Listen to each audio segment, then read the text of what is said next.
everybody. Let's get stuck into what we're doing today.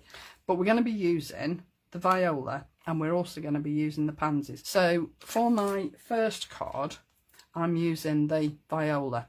I'm also using the bold words. I'm also using the water droplets embossing folder. This was one of the earlier embossing folders that Lisa bought out. It's number 10, so you can tell how long these have been out. I'm also using the nested torn edge circles, and again these have got a match on them, so make sure if you're using two like I'm using today that you line them up properly so that you get the same pattern on the inside of the circle as you're getting on the outside. And I'll show you what I mean when I get to it. The bubble squares are out of stock, as I've said before, but they are coming back, so just bear with us on that, okay? So layer one, we're going with the leaves. And what I would say to you is, if it's the first time you're using these and you're concerned about what colour to put where, you shouldn't be, because whatever you choose will look fabulous. Don't judge it till you've finished. In fact, don't judge it till you've die cut it and embossed it, because you'll look at it in two completely different lights. When you've just stenciled it, you'll look at it and you'll think, yeah, it's okay. But once you've die cut it and then you've embossed it, then it really just sort of pops. So I would always keep my picture in front of me just to double check what bit I'm doing where. So we're going to start with the leaves. I'm using my bijou brushes because I absolutely adore them. I've got quite a few now, but I think I might just get another couple because they're so fabulous. I mean, look at the coverage. How quick is that? They're brilliant. So that's my leaves and my bud casing for the one flower.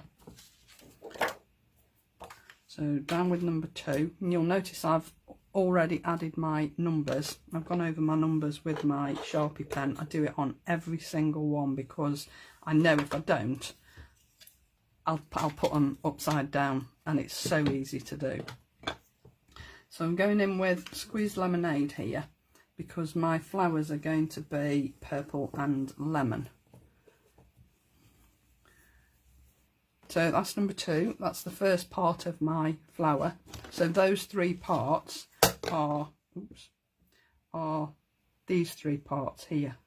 Okay, so these tiny 3 here. So that's why I keep my picture in front of me, just so that I can keep track of what I'm doing. So number 3, now we're going in and we're doing these pieces here.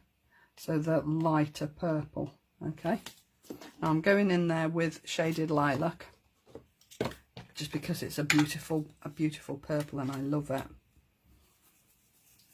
Okay, so I'm just adding my purple.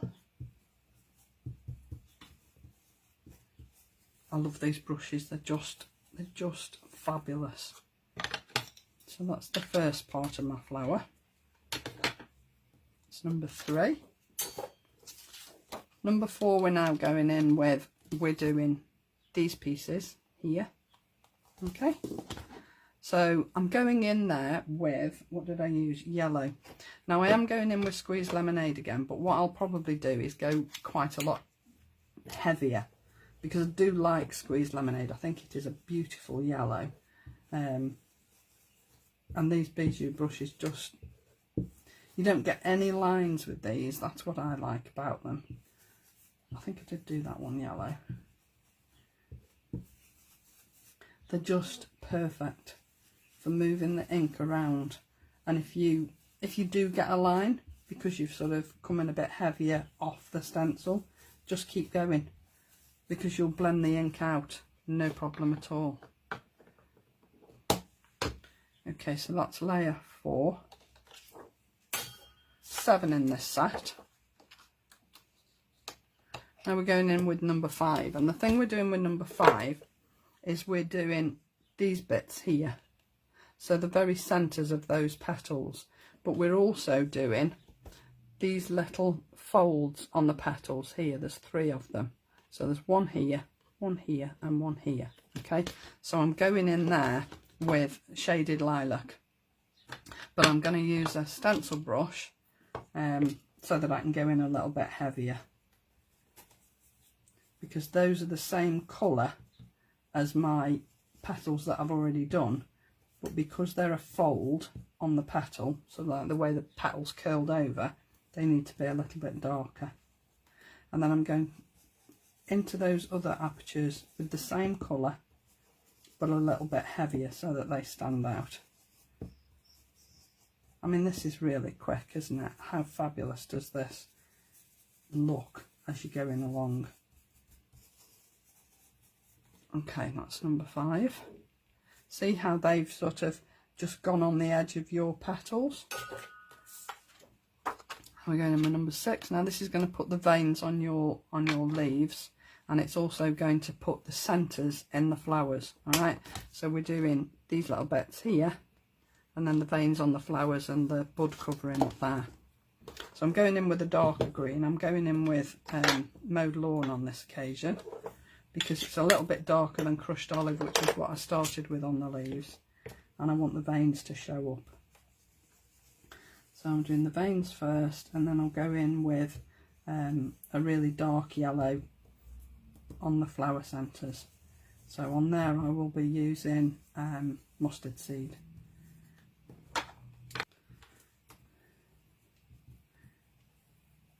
Okay, so those are the centres of my flowers. I think that's perfect. And then I'm just going to put the veins on. But what I am going to do is I'm going to go back with the petal outlines. So I'm going in here with wilted violet, because I want all the veins to be quite a vibrant purple. And wilted violet is one of my absolute favourite purples. I think it's a gorgeous colour. But I know that it will stand out on the shaded lilac, but it'll also stand out on the squeezed lemonade equally as beautifully. But then what I'm going to do is go back and just add some shading on the edges of the petals. So let's just find the petal ones and go back in and just add some shading. So I'm going in here with my wilted violet just on the edges of these leaves, just to add a little bit of shading. Not much, doesn't have to be very much. I mean, I haven't even re-inked my brush. I probably will in a second. But you don't have to. If you've got, you know, enough ink on your brush without re-inking it, then do it without re-inking it. It's not a problem. But if you need to add more, you can. And I think it just makes the petals sort of pop a little bit. And I just think it makes them come to life a bit, that's all. And it's so quick, and as I say, so easy to put them back in the right place that you can do it without worrying about it. So that's the purple ones, and then on the yellow ones I'm actually going to go in with my shaded lilac. Get rid of some of that wilted velvet off my brush, and then go back in with this shaded lilac. Now, it's not going to look like lilac, it's probably going to look a little bit grey, but I don't really think it'll matter. It's just a bit of shading on the edge of the petals.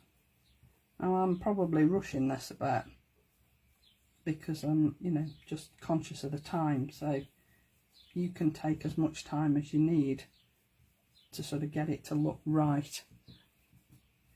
So you don't have to be a fantastic colourist, you don't have to be a mega talented artist to make something look good, because you've got all the tools to hand.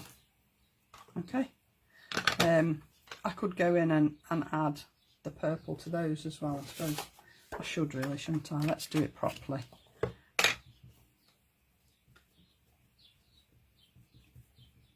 You see how easy it is to just go back if you've sort of thought about something and thought, no, I didn't do that, why didn't I do that?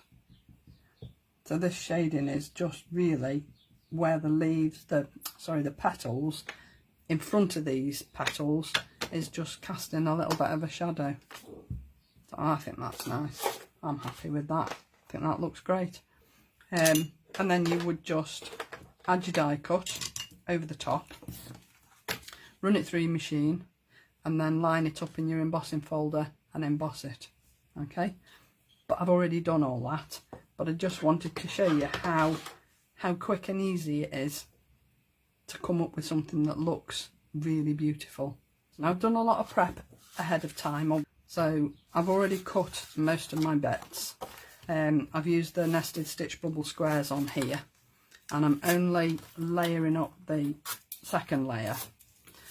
I've added this flat because the circle that I'm adding is also layered up, so I didn't want to add 3 layers of 3D because I thought that would be a little bit too much.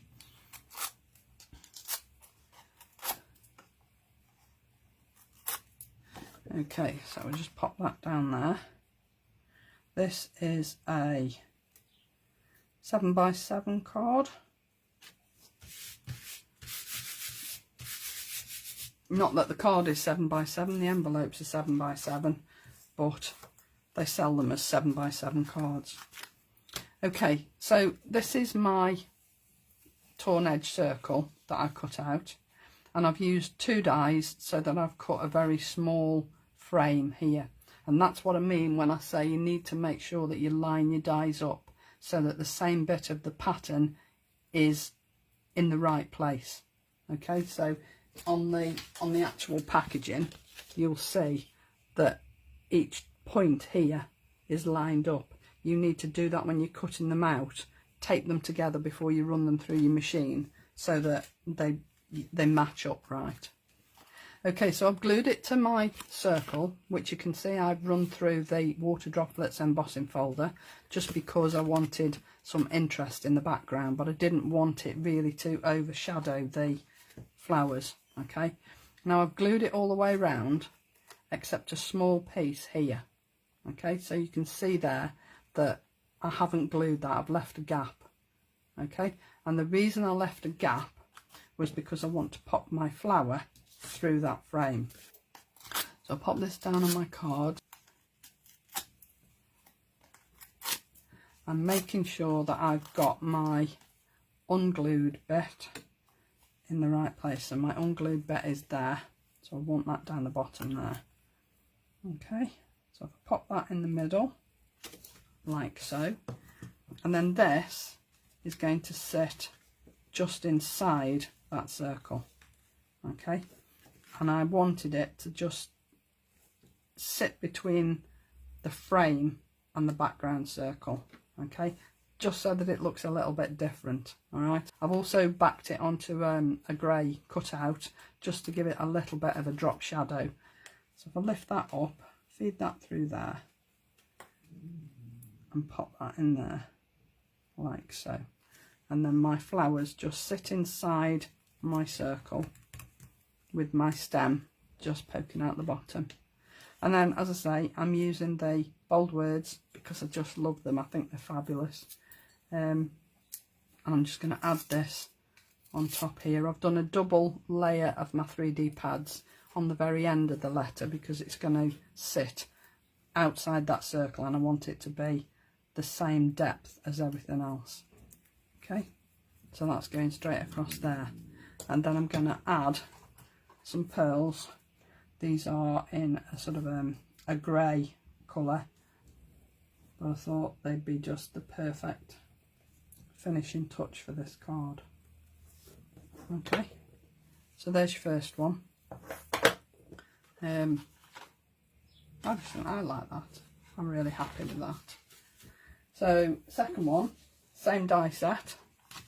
I went with blues on this one just because it was something different, and I just thought, let's go for something different.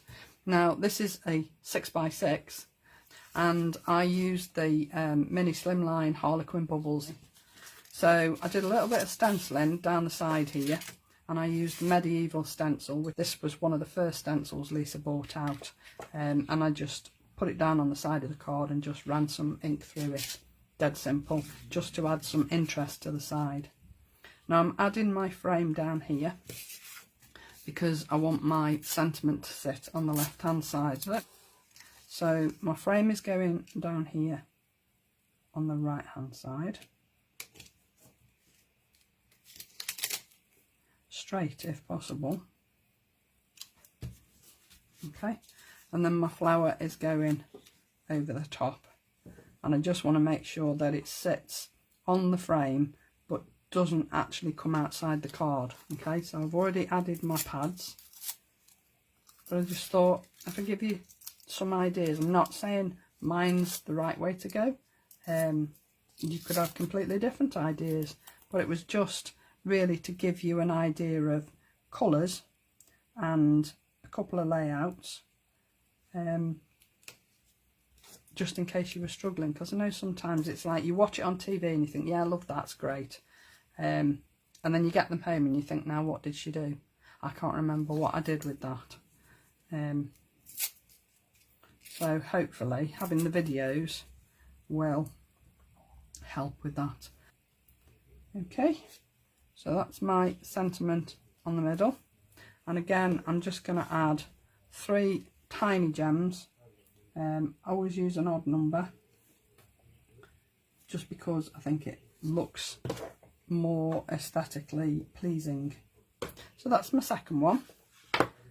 I mean, it's so simple. I only used 2 blues on here. I think I used tumbled glass, I might have used 3, tumbled glass, salty ocean and broken china. I used twisted citron and crushed olive on the leaves. So, you know, there's only a couple of colours on there really, but that's the second one. And then I thought I'd do a couple based on cards that were done by the DT. So the first one is a card that the lovely Mary did, and I thought I would try and not copy it, but sort of do a take on it. So I've used the natural wood grain embossing folder. I've used the beautiful layering stencils, beautiful butterflies, along with the embossing folder, and the nested and scalloped rectangles. And as I've said before, I do think that the solid shapes, the circles and the rectangles, etc., they're an absolute staple in your craft stash. They're just a must-have for me. I just think they're perfect. Okay, so I've gone with a 5x7 card here, and I've cut out the large scalloped rectangle, and then I've cut the centre out. I could probably have made that frame a little bit wider by going one shape down, but it's done now. And I've added the wood grain embossing folder behind that, so this sits proud, so I've 3D'd this on top of the wood grain folder. Okay, so that gives me my background. Then I've done my pansy corner. I did 2 in exactly the same colours. Saltwater taffy, kitsch flamingo, seedless preserves. So I'm going to 3D these onto the corner of the frame. So I've already put my pads on the back as per, and I'm going to stick this down onto the corner of that frame like so. Okay, so that's that bit done. And then I cut into the other one. So I did the other one exactly the same colours. So you can see here I've cut into it and I've cut it up into little pieces. I'm not going to use it all. I shall use the other pieces on a different card. All I'm going to use on here is this piece to go down the corner here, just to sort of mirror that, but without actually going full throttle and doing 2 full corners, because I didn't want a full corner on this one. So let's just add this one on the corner here, and then I've used the bold phrases with and I'm putting that actually in the middle of the frame there. Okay, so I've added my pads on the back of here, and I've cut this out in sort of like a matching card and white, because I thought the white sort of the white looked nice because of so much white in the background. I was going to do it in sort of a dark colour and a pink, but it just didn't look right. And then this is the smallest of the beautiful butterflies, and I've literally brushed through so lightly with saltwater taffy and crushed olive, and I've hardly touched them at all, and then cut them out and embossed it. And I've put it on 3D pads in the middle, and I've put them so that they're double because I want it to sit above that word there. So I want it to sit above the frame and above the word, but on a similar sort of level. Okay, so that one's based on one that Mary did. I think Mary used a bigger butterfly, and she put her sentiment down the bottom here, so the butterfly was in the middle. So it's a take on what Mary did. But I just think it's a really beautiful idea, especially with the wood grain folder in the background. So that's my third one. And then finally, the fourth one is based on a card that our lovely Lorraine did, using, as I say, the Pansy Corner. Bold phrases sold out, but they will be back. And the nested, scalloped and plain circles.